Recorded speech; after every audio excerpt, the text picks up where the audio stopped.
Welcome to the Vibez podcast, your one-stop shop for all the latest tech news.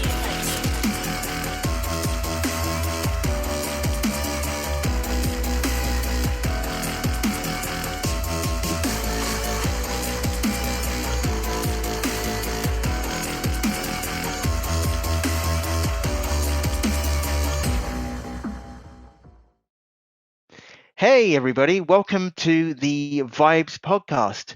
A brand new season, but it's going to be done slightly differently because now I've roped in two people to join me with this one. So I have Ben and I have Jabid. So introduce yourself, guys. Hey everyone, I'm Ben. I've been on the podcast before, so hopefully you can tell who I am by my voice.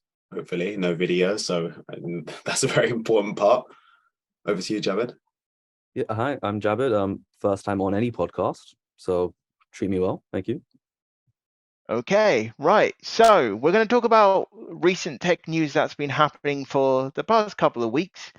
The first thing that's caught my eye, and it's something that I've spoken about many times before, is the Samsung Galaxy Z Flip 4 and Fold 4.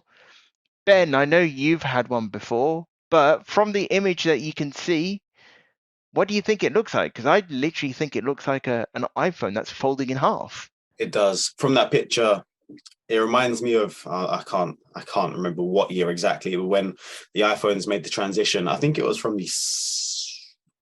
what one was it? When they went from the rounded design to these squared off designs. Well, they originally had the squared off designs for an iPhone SE when the main flagship phones were still round, from what I remember. Don't quote me there, but it reminds me of that time. I like it. I like the squared off design. That's why, I have an iPhone as a primary phone right now, daily driver, but maybe a bit dated. I guess we'll have to see. I hope the flip battery, is a bit more usable as a daily phone, because I had the Flip 3 and it was an amazing phone, probably my favorite phone I've ever owned. But yeah, not feasible for a daily driver. The battery was a bit insignificant. A bit poor. Yeah. And then Jabid, what is your views on foldable phones? I mean, it's something that interests you, doesn't interest you? I've seen your foldable phones and they look good. Like having a foldable phone, I feel like you get a lot more productivity out of it. It's just, I think once you go foldable, you're not going back, and I don't know if I'm ready for that leap yet. But maybe the Flip 4 Fold 4 changed my mind. Yeah, maybe. I mean, I don't agree with the whole concept of once you fold, you won't go back, because I'm one that's actually gone backwards to a normal slab.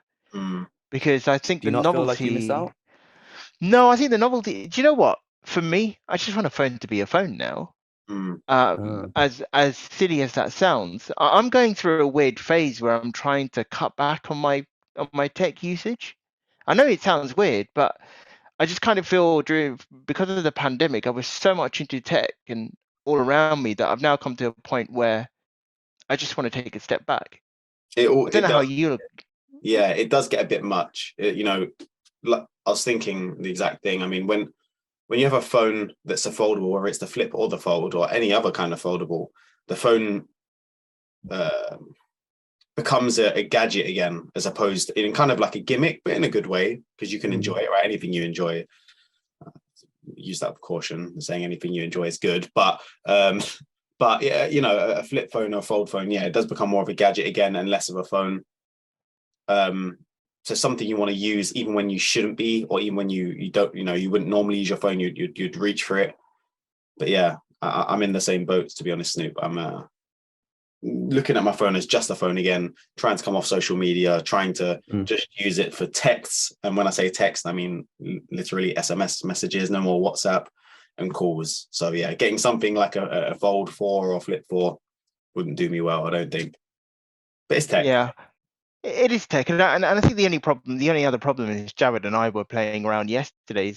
Even though you have a Samsung device, there seems to be some quirks. I mean, yesterday we tried to get Samsung Pay working, didn't we, Jared? And it just refused to work on your phone. Yeah. I tried again when I got home. Nothing I did would get it working, so it was really funny. But I went on my dad's OnePlus, and it actually worked okay. So something weird's going on with that. The fact I could install it on a OnePlus. Yeah, that is weird. I've never come across that before. Being able to install Samsung Pay on a OnePlus. That's the first time Exactly. I've come across that. But talking about phones, the Nothing phone, the big intro with their semi see-through phone with weird LED lights. I don't know if you guys seen about it. Any love towards it or anything towards that phone? I mean, what are I your views on the Nothing phone? Because that's a new thing. It's coming out literally next week. So I I like the parrot in their marketing. Is it a parrot? The yeah, really yeah, bright yeah, green it is. bird. I like It is, that. Yeah, No, I'm joking. I think the phone's really cool. I think it's like a step to what we're going to see a lot of in the future. That style, not even just with phones, but with tech in general. That kind of would you call it cyberpunky style that we see in movies from the 80s. Do I you think think it's it'll be cool. mainstream? The Nothing, no. I think it'll be for the enthusiasts that liked OnePlus back in the day. The people who knew about OnePlus back in the day when they were good and they made good phones. yeah, The same kind of people will like the Nothing. I would like to get my hands on one. Again, it's one of those things. It's like if that phone came out, I think 5 years ago, maybe even 10 years ago, it'd be huge. But all it is now is an iPhone with a transparent case, essentially hardware wise. Yeah, it'd be interesting to get my hands on it and see how the phone actually performs. That's what I'm interested in. yeah. And plus, it's running its own flavor of Android, which we find a lot of people do. So Mm. definitely interesting in that space. I think again, to me, it's very novel. I mean, with the lights in the background flashing. I mean, at some point, that's going to get annoying. It's very true. Yeah, I've seen certain use cases for like the backlight, not the backlight, but the light on the back being useful in darker areas for pictures. I didn't believe that, but I've seen examples of it, and it actually does work better than a flash in most cases. It's just more natural lighting, and that I could see that being useful. Yeah, other than I put a case on my phone straight away. No matter what phone I Yeah, buy a case instantly. So and you can get clear cases. Yeah, it's a novelty, but I think it's a cool one. It does definitely look different. I've not seen anything like that before in a phone. It reminds me of the old school. I don't know. Game Boys used to have them, and like Oh yeah, the clear cases. Yeah. yeah, the clear case is really really cool. Kind of nostalgic. Like was it Snoop the 20th anniversary Xbox controller as well? Was that it? 20th yeah, anniversary? yeah. It was it was kind of see through with the green grip. Something that I tend to use. It was obviously a limited edition, but no, I really liked it. It was cool. But after a while, like I said, it's just like it's just there. I don't think of it being, you know, a 20th edition. It's just a controller. So I don't Yeah, know. I guess the novelty just kind of wears off after a while. yeah. Um, Jabud, Meta, their Quest 2 the headset, I should say, going up in Mhm. price. Yeah, What are for your views nothing. about? They, I mean, what is your I views saw on that the as on well. the on the on the Quest 2? I mean, do you think it's worth getting or? It was a week ago. Now they just raised their price for no reason ahead of the launch of their new headset they're gonna have, and I don't think they put out a press release as to why they've increased it by $100. So I think everyone's just a bit confused. So buying it now just seems like a bit of a waste. But in terms of what it was like before, it seemed pretty good. Like I wouldn't buy one myself just because it's not particularly high powered or anything. But Yeah. for like casual VR experiences, I think it's pretty cool. Yeah, I mean, I just feel as though the Quest was a novelty. I've got a Quest 2. I no longer use it because I refuse to have a Facebook account.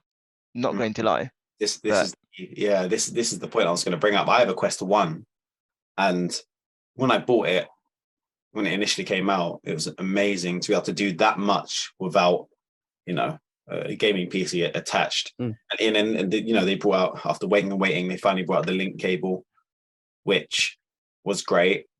Weirdly enough, When after I got the link cable, which is a very, very expensive USB-C cable, essentially, It is, yeah. I didn't use it. I mean, I haven't got out of the box now for like a year, but I've heard getting the second one is essentially just signing yourself up for an episode of Black Mirror. So I didn't upgrade. Kept the Quest one. Well, they are. I mean, I know they made an announcement saying that you don't need to have a Facebook account. They're going to make that change. So you just have a Meta account. Yeah. But we'll see what happens. I mean, Mm. a bit of a U-turn. They shouldn't have had the integration in the first place, in my view. But yeah, I wonder if yeah.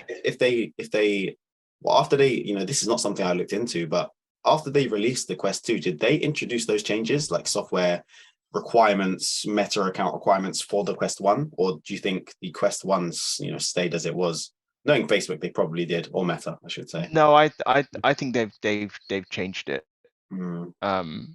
Which is interesting. Right, chip shortages. Big news. Intel striking a deal with MediaTek, so they're going to be making more mobile phone chips. I mean, MediaTek were a very low-end chip manufacturer, or chip. They weren't the best, but they're really beginning to gain ground, and they now talk about 6G capabilities in the future. So, yeah, MediaTek are really coming up and up. I mean, and Intel to start making mobile chips. I mean, will we see Intel making an ARM processor now? Why not? They've got their Arc GPUs coming out this summer, the discrete GPUs, and the mobile GPUs are pretty good. Why not just get their hands into everything? Yeah, I mean, Arc. I don't know if there's been any benchmarkings, but did you know much more about it, Javid, in terms of its performance, or? The laptop ones are pretty just average. I think that's the sad thing to hear about them. They're just as run of the mill as it gets. But the actual desktop GPUs launching this summer, I don't think anyone knows anything yet. They're saying that the top of the line one's going to be the same as a 3070, but it's also the exact same price. So I don't know what their sort of selling point is with the Arc GPU. I think they released like some really artificial benchmarking stats. I think I saw it somewhere maybe a week or two ago now. But yeah, the likelihood of that holding up in a real world test, I guess we'll have to see. Yeah, no, it definitely will be interesting to see what's going to happen there in terms of its tech, and it's definitely Intel needs to recover one way or another, in my personal opinion, and they are kind of falling behind on that. So yeah, we just gotta wait and see on that. Shopify, big news for them. They're quite big. They're laying off 1,000 employees. Quite surprising because I thought Shopify were pretty big. But again, do you reckon more tech firms will be looking to get rid of people? Yeah, like Google, I think a couple of weeks ago, they announced a hiring freeze, and a lot of people, like a lot of interns that had offers, had them revoked. And I think that's across a lot of tech firms across the US, at least. So there definitely seems to be an issue. Is there like a common theme between these between the tech companies? Do you know as to why it's happening? I don't know. Maybe it's got to do with costs going up, etc. And them thinking not. I don't know. It's going to be interesting. I think it's just a case of how they can still make their profits and not have too much chip away. Because I think people are not going to buy as much. I think that's the big thing. Unless it's not important or life changing, I don't think people are going to upgrade or buy something new. I think that's the state of play that we're in. Yeah, and I think speaking of prices going up, this is something I wanted to talk to you guys about. I'm sure you got the email and saw the notices and probably the news articles about Amazon putting the Prime membership. Oh my god! Quite a bit. £1 a month more. That's oh god. Jeez.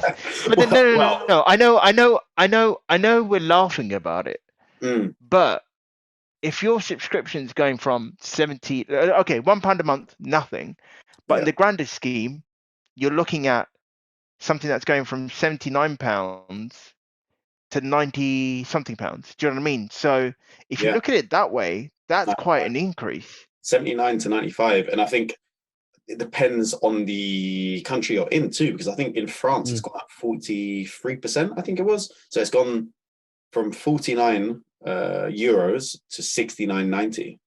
That's quite Damn. That is a jump. Wow. yeah. But there's still value in Prime because you still get a streaming service. You still can tie it to your Twitch, so you get free games. You can still get next day delivery. Yeah, I mean, you do get a lot for it. Yeah, you do. Yeah, absolutely. I mean, it's just one of those things, isn't it? It's like every time Netflix puts their prices up, everyone complains. But then, I mean, you watch people, everyone everywhere every day is watching Netflix essentially these days. So getting your money's worth, let's be completely honest. But you are, and this is the first time they've increased their price in 8 years, was it? Yeah, so it's been a fair while. enough. Yeah. I'm not happy to admit it, kind of ashamed to admit that I probably got my money's worth in terms of next day delivery. I think a lot of people, especially during the lockdown, abused hell out of that. So it's not a change I'm exactly opposed to. I get it. Yeah. Okay. Some scary news, and this is about robots now beginning to take over the world and killing people. Well, not really killing people, but a chess robot breaks a 7-year-old finger during a tournament in Russia. Like, what the hell? I mean, what? Okay. I mean, I know it sounds funny, but this has literally happened. So a chess robot broke a finger of a 7-year-old whilst playing a tournament in Russia. And I know Russia's not in the best lights, but there's actually a video that I'll play for you guys right now. But there we go. So the robot's there. So we're literally watching a video, and there it goes. It's got his finger stuck with the robot. There we go. So yeah, what do you think of it? I mean, robots are they now beginning to be an issue, or I mean, obviously this looks like a complete programming error, but that's pretty shocking. Yeah, I don't even know what to say to that. That's That was the optimal move. That's what that was. Yeah, I mean, why? Yeah. The robot won. Yeah, checkmate right there. Wow. Checkmate, yeah. Yeah, I think we see it. I'm just going to see more of it, to be honest. And the more we're going to see it in drips and drabs, and it's going to become more and more normalized until we get to a point where I don't know, we're living iRobot. I don't know. It's something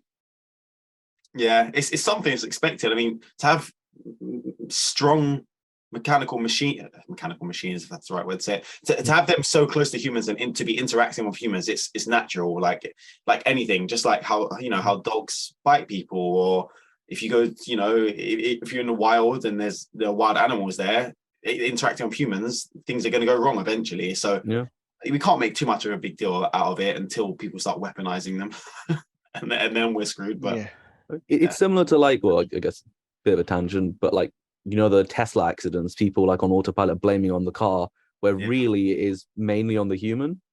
Absolutely. But it's where do we draw the line with how much we trust something to be fully automated and have our lives in their hands? It's that kind of thing. Exactly that. It's going to be interesting. So Apple U1 chip. So the U1 chip is what we use for the AirTags, for example, so you can find items, etc., and when it's nearby. Talks about it, obviously announced, WWDC talks about it and putting it in other items. So you could put it in light bulbs, for example.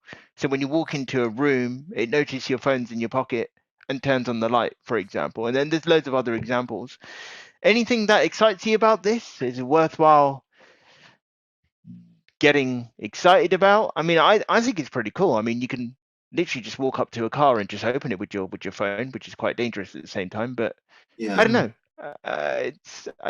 I quite like the idea of just being able to walk into a room and it lights up, and then when you walk away, it turns off, saving electricity. But I think Apple do that really well. I mean, is it a bit rusty here? You guys might have to bring me up to speed. But is it what chip is it?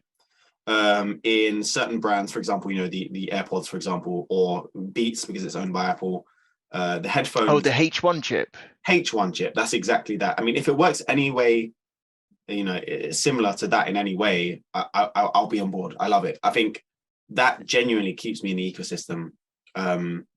Never, ever, ever would I admit in public to buying Beats headphones before they were acquired by Apple, but now I did. I did buy a pair of Beats headphones because of that. Oh, really? Which is crazy for the gym. So, not for the audiophile experience, but for the gym. But I did. I can admit to doing it because I wanted something that's it's just as seamless as that. The seamless connecting, turning it on.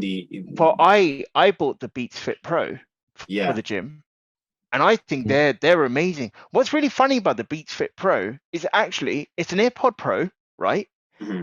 Noise cancelling, but it's better than the AirPods Pro, but it's cheaper. Like the mics are better, weirdly enough. I want to ask something, and I might be wrong here. You might be able to check for me. Is the case wireless charging? No, but it's USB-C. Okay, USB-C. Okay, they kind of recovered it there. Because that is the only way I charge all of my devices now.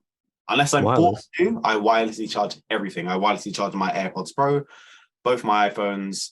You could say it's wireless, not really wireless charging, but I have a dock that charges the Apple Watch as well. I have a dock that does all of it. So I have one dock, and that's how I charge all my devices now. Do you still use your Apple Watch?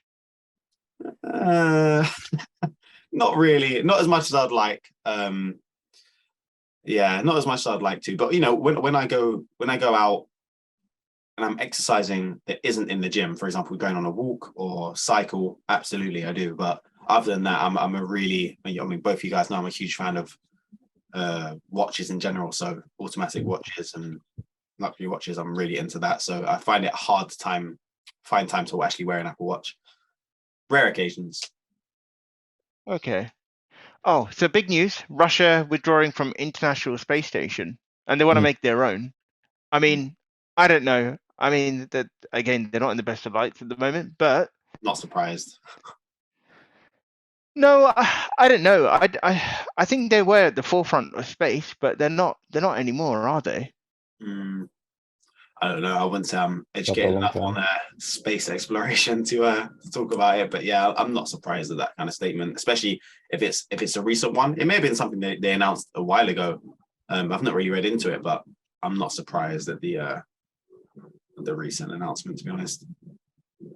Fair enough. And then really we're coming towards the end of this podcast, but both of you are gamers.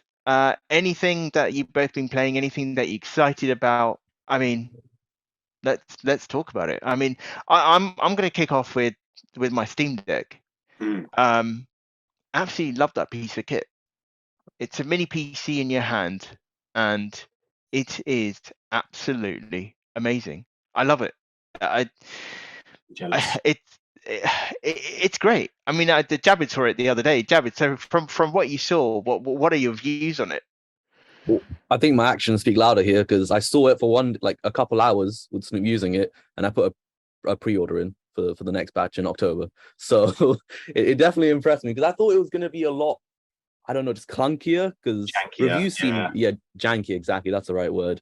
But it honestly is just really seamless, and the things you can do on it, especially like getting emulation running, getting like the desktop view running properly, it works way better than I thought it could. So definitely impressed by it, to say the least. Yeah, I want to see it the next time we're all in the office. You Snoop, definitely bring that in. I'm interested. No, I will do. I tell you what it has done, weirdly enough, is because it runs off Linux. It's actually got me learning Linux again. And then yesterday I actually tried out the Asahi Linux on the M1 natively, so it now dual boots. And I have to admit, Asahi Linux is amazing. And this is one point I want to call out, actually. And I noticed this when I used to boot camp Windows on a Mac. I find that the performance of the CPU and the performance of my Wi-Fi is far better than it is on Mac OS. So I'll give you I'll give you a good example. So on the Linux dual booting that I did yesterday, I did a speed test, right? And I was getting near 500 megabits per second over the Wi-Fi. Go back into Mac OS, and do the same speed test, and I couldn't go beyond 200. So Mm. I don't know what's going on, but I think I don't know, unless they're doing something to make sure it's all solid. But The I'm just saying that the performance on the Linux is amazing. I'm actually quite excited for them to do more with it. yeah. But yeah, but you know, the only reason why I've got Linux is so I can put Steam on there and play games basically once they sort out some stuff. But I'm not gonna lie. I mean, that's what it's there for. Any other tidbit news that anybody should know about before we end the podcast? But A weird one that I found. Sorry, Ben. okay, Go for it, Jared. Yeah, Saudi Arabia, I believe it was Dubai, maybe they have a 75-mile wide building they're gonna make. They have plans for it. They're gonna spend $1 trillion, and That's it's a just smart gonna be the city thing. widest building. Exactly, yeah. Yeah, I've seen that. a wide building. A wide building. I can't fathom why you'd need 75-mile long one, but Wise. yeah. Is it literally a skyscraper but built on the floor? Oh, Do you know what it kind of reminds Like me? rather it going up, it's just going long way down the road. Oh yeah, I don't I imagine mean- it being very high, very tall if it's 75 miles wide. But I saw like a model kind of concept for the smart city, what they're calling it. And it reminds me, I don't know if you guys have played it because it's absolutely god awful. But Battlefield 2042, the new map they introduced, which was like a concept for like this city that's been walled off, this huge wall, and on one side of it, it's like this green, sustainable city. On the other side, it's complete desert. It reminded me of that. I don't know. I'm not sure if you guys have seen either the map. It's very niche reference, I guess. I've seen it in gameplay, so I think they're gonna make this weird dystopian society from the sounds Exactly of things. that. That's what they're going for. Yeah.